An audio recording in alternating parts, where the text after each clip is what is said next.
За гласа 92 пратеници. Република Македонија е суверена, самостојна, демократска и социјална држава. Суверенитетот на Република Македонија е неделив, неоттуѓив и непренослив. Во Република Македонија суверенитетот произлегува од граѓаните и им припаѓа на граѓаните. Граѓаните на Република Македонија власта ја остваруваат преку демократски избрани представници, по пат на референдум и други облици на непосредно изјаснување. Вака започнува македонскиот устав, чиј текст почна да се усогласува во Собраниската сала на Уставната комисија пред повеќе од 3 децении. Токму поради овој факт, оваа сала го добила името на Уставна комисија. Предходно и Уставниот суд ја користел салата за одржување на седници и состаноци, бидејќи бил сместен токму во зградата на Собранието. Маратонските седници на Собраниската комисија за уставни прашања, кои неретко траеа до раните утренски часови, токму во оваа просторија во далечната 1991, се уште се длабоко врежани во меморијата на професорот Владо Поповски, кој за Собраниски канал раскажа како во тоа време се пишувал првиот македонски устав во независна Македонија. Какви сеќавања ви буди оваа сала? Сменето ли е нешто? Салата ме подсетува сосема на тоа време, на постапката на утврдување на нацрт устав и предлог устав, значи на донесувањето на уставот на 1999 година. Она што не може да се репродуцира е луѓето, атмосферата и проблемите во таа отсечка на време. А тоа е 91 година од април месец, значи почна на 6 мај се отвори процедурата до донесувањето на изгласувањето на предлогот на устав, кој што после отиде на гласање во собрание, објавен во службен весник, донесен на 17 ноември, објавен на 22 ноември 1991 година, Уставот на Република Македонија. Професоре, се сеќавате ли колку време поминувавте во оваа сала на Уставната комисија, доколку саат навечер дебатиравте за првиот македонски устав, може би се сеќававте и каде седевте во тој период? Па добро, се сеќам во таа смисла дека комисијата интензивно работеше по цел ден, тоа значи и предпладне и попладне, дека особено летните месеци, јуни, од кога почна мај, значи јуни, јули, беа потполно покриени со работа, за да се донеси нацртот на Уставот. Комисијата да го утврди текстот, означен како нацрт на Уставот на Република Македонија, тој да се изгласа во собранието како нацрт и после следуваше фазата на јавна дискусија пред граѓаните. И нацртот беше пуштен на јавна дискусија, тамо некаде, мислам, во август месец. Јавната дискусија веројатно траеше 20-30 дена. После тоа се формира комисија која што треба да ги сумира предлозите од јавната комисија, од јавната дискусија, тие да се пласираат на дневниот ред на Уставната комисија, она да се произнеси, да слушни што групата предлага, меѓутоа имајки ги во исто време сите предлози од граѓаните, и комисијата требаше да се определи што прифаќа, а што не прифаќа од дискусијата јавна на граѓаните, и тоа што ќе го прифатеше и ќе го изгласаше, стануваше дел од предлогот на Уставот на Република Македонија и од кога се направи целиот текст на Уставот како предлог, а тоа значи решенијата на работната група и на Уставната во првата фаза, додека се направи нацртот на Уставот, и дел од предлозите прифатени од јавната дискусија, и од кога се направи еден текст, тој како предлог на текстот на Уставот беше пуштен во собраниска процедура да биде изгласан. Тој беше изгласан на 17, имаше дискусии многу и тамо, на 17 ноември беше изгласан и пуштен во службен весник да се објави, и се објави на 22 ноември 1991 година. Со донесената собраниска одлука се утврди составот и бројот на Комисијата за уставни прашања, како матично работно тело. Таа беше составена од председател и 28 члена, 17 пратеници и 11 научни и стручни работници од областа на правото. Од прилика по колку време бевте во оваа сала? Дневно, веројатно дневно по 10 сати работни, 10-11 сати. На кое место седевте вие? Па од прилика тука бевме ние на средината предлагачите, а другите членови беа од другата страна и од оваа страна до самите предлагачи, кои што, односно, овластените застапувачи на предлогот на Устав, односно на Уставот, покренат од председателот Киро Глигоров. Председател на комисијата беше Стојан Андов.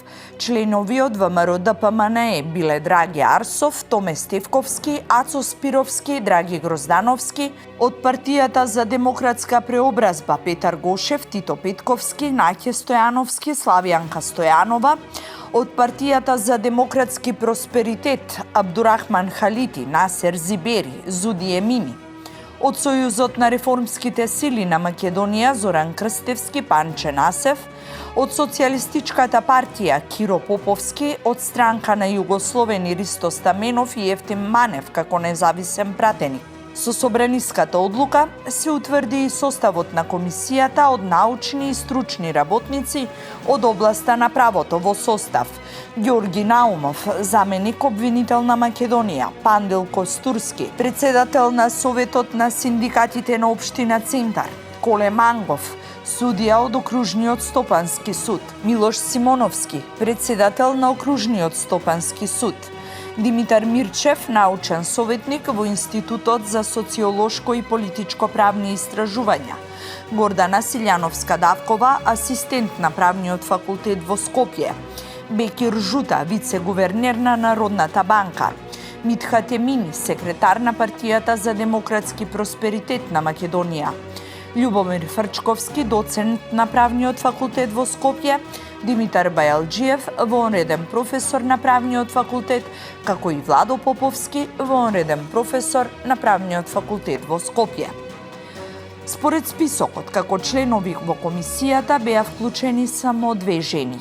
Едната беше пратеничка, а другата професор од правниот факултет. Комисијата имаше за задача да го подготви текстот на нацрт на новиот устав со формирање на работни групи, составени од членови од комисијата, од владата и од познати и стручни и научни работници.